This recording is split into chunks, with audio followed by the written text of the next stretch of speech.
Hi guys, welcome back to Chip's Green World.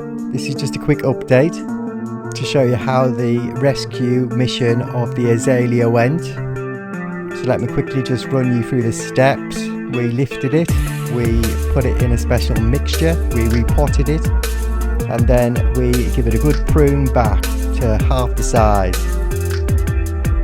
Then we placed it into the courtyard next to its little brother,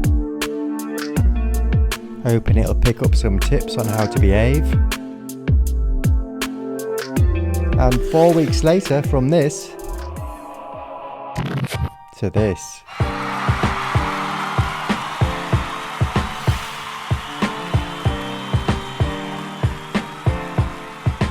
I think you'll agree, totally astonishing. So if you've got an azalea that needs rescuing, check out vlog 46, Azalea Rescue and Repot. I'll put a link in the end for you. So there you go folks, a complete success. And that's the short update done. Have a great week guys, bye now.